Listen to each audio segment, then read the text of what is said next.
Warning: the following video contains explicit language which may be offensive to some viewers or inappropriate for children. The content within this video is intended for mature audiences only.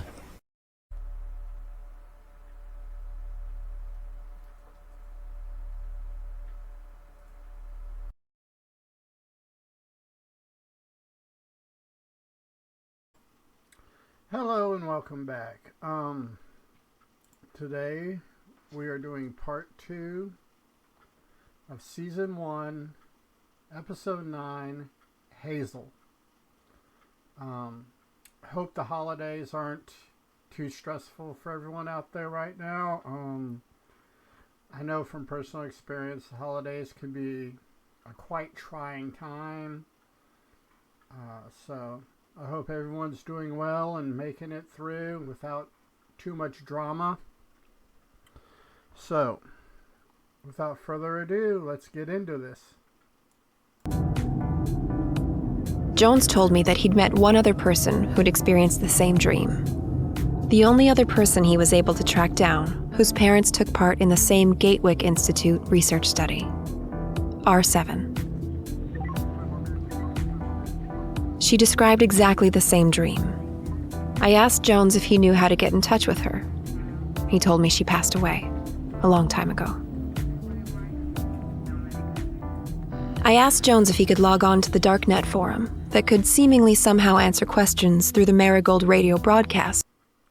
Yeah, as much as I enjoy the whole thing with the Marigold radio broadcast, you ask a question present day and it turns up a recording or something that answers your question from, way back when. So yeah, it's to me that just, I will say it every time it comes up. It's just kind of creeping me out. It's one of those things that ever happened to me in real life. I don't know if I could handle it too well. From the past. But the forum was gone. It had been shut down. It looked like we weren't going to be getting any more answers from the past, from Marigold.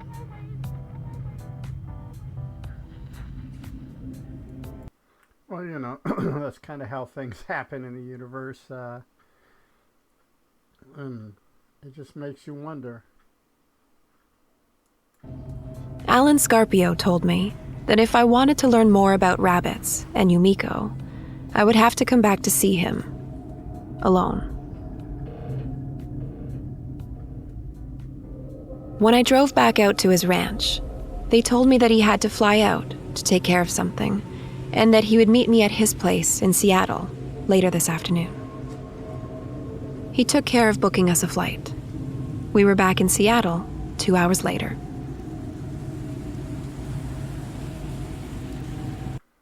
And I love the whole being Seattle-centric. It makes this a whole lot cooler.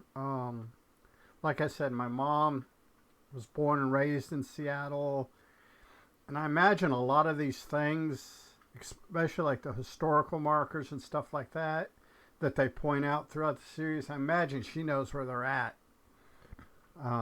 So that's, kind of that. Scarpio had a car waiting for us in Seattle.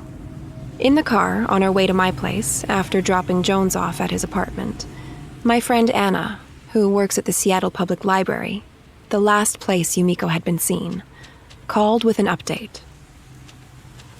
The book called Strange Adventures in the Rag Trade by Arnold Milne, the book that Yumiko had checked out, had just been returned.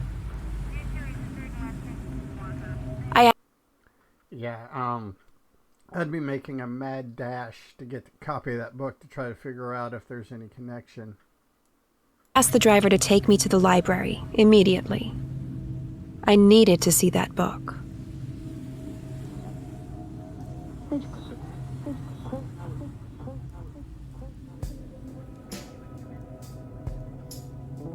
There was nothing special about it on the surface. It was a simple blue hardcover book with a graphic of some kind of textile machine on the cover. It had been published by a now defunct company called Upright Media Publications in England in 1970. The book was old and still contained the old envelope and card in the back, a card that had been placed there when the book was brand new. Library nostalgia. Know it well. Spent a lot of time in the library. Or I should say the library at my high school, because I did a whole lot of after-school suspension. Or after-school detention, and not suspension. Detention. Yeah. I know libraries. It looked like this book had only been taken out a few times before the card catalog system was retired for the modern computerized system we use today. There were 3 names on the card: Bobby Miller, Ronald Salverson, and Nikki Fedora. I took the book out, of course, and while I was checking it out, I saw the book's Dewey Decimal catalog number.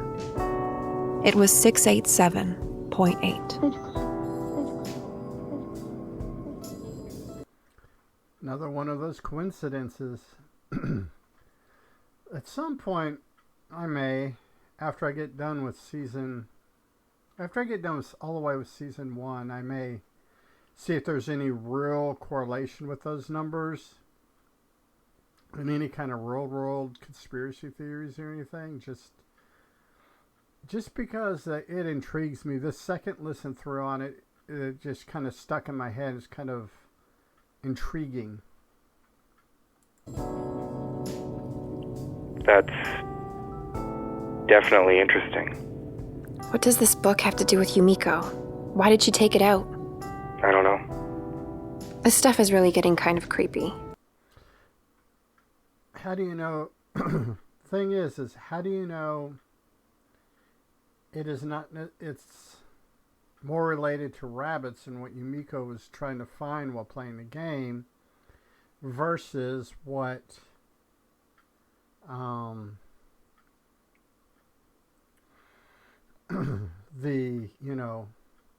it actually being specifically about her.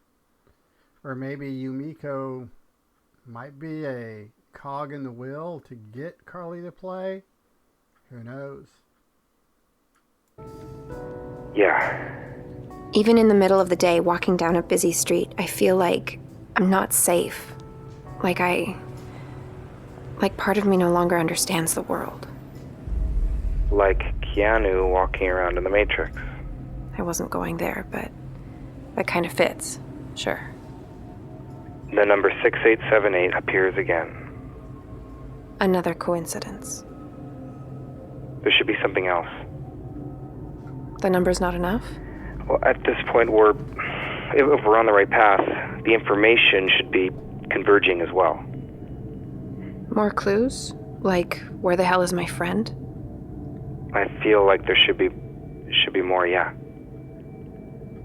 There's some folded dog-eared pages. Well, that could be something. Okay, I'm writing down the page numbers, first letters of each word, and everything else I can think of. Good idea. Did you find anything on the names? Nothing yet. What if they're not real names? What do you mean? I mean, here, what's the first one? Jones didn't have any luck digging up anything on the names from the card in the back of the book. But what if we weren't looking at them the right way? I started rearranging the letters in each of the names. It didn't take me long to find it. Anagrams. Love them. Just even long before I stumbled across the Rabbits podcast, I've always loved anagrams. I think it's cool. I think they are cool, to be honest with you. Radio knife. Nikki Fedora is an anagram for radio knife. Okay, what does that mean? Radio knife was the winner of 4. No, I know that. I mean, what does it mean as far as finding Yumiko? It means that we're on the right path. That's it? It's a sign of convergence. So you don't think this specific coincidence is tied directly to Yumiko's disappearance? Probably not directly, no. But it's the clue we've been looking for, right? Maybe. Or it may be the clue before the clue you're looking for. There's no telling. But I don't think so. So what now? Now? Now we keep digging.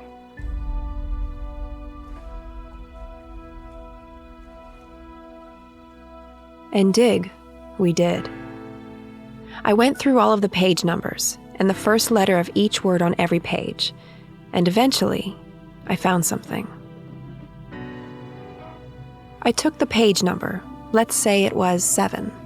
Then I wrote down the first letter of the 7th word on that page, and so on.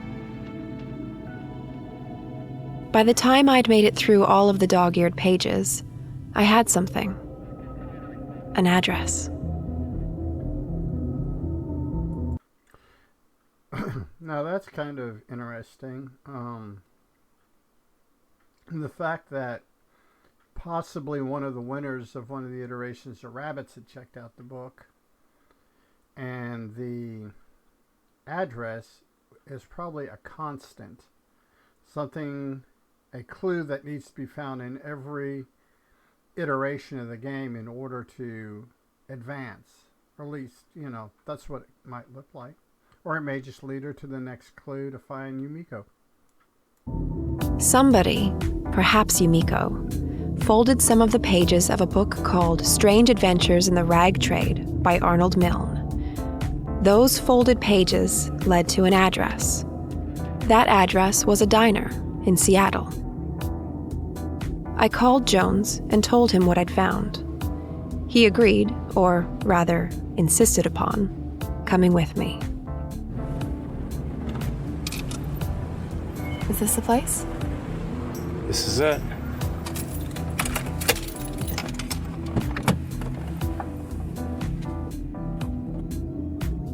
The Rosethorn Diner was located in downtown Seattle.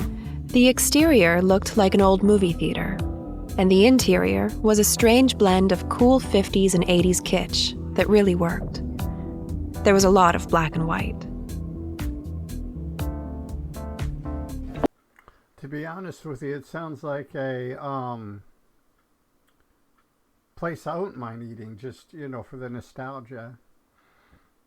It's one of the things about me is I'm a real nostalgia hound or addict or whatever. And just, especially stuff when I see like videos of like the Berlin Wall coming down and stuff like that. Even tragic stuff, 9/11,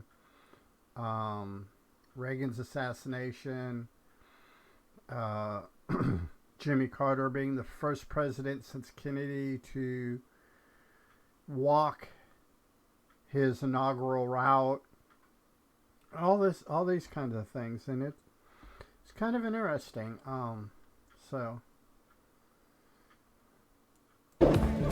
Coffee?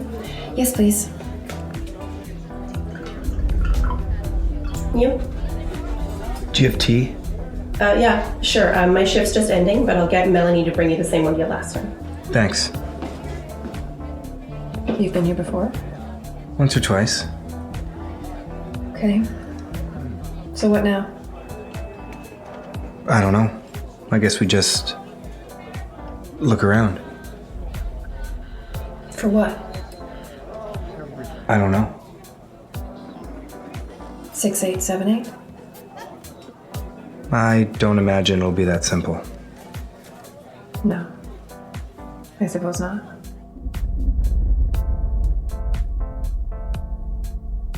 We took photos of the numbers on the menu and the art on the walls.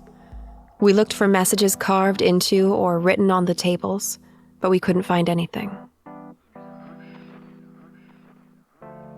I asked our new server, Melanie, if she remembered seeing Yumiko. I showed her a picture. She said that she didn't remember her. See, that's one of the nice things about cell phones in this day and age. You can have a picture of somebody, or like say a dog, cat, person. And if you're trying to look for it, you got it right there. You don't have to worry about carrying an image and it getting messed up or dirty or scratched up in your pocket or what have you, or losing it. It's right there on your phone. That's a positive for, the people that are habitual cell phone junkies. She took my phone and showed Yumiko's picture to her boss and the cook. Nobody remembered seeing Yumiko, but Melanie told me that most of the regular staff had the day off. It looked like this place was a dead end. We had a bit of a drive ahead of us, so before we left, I decided to use the bathroom.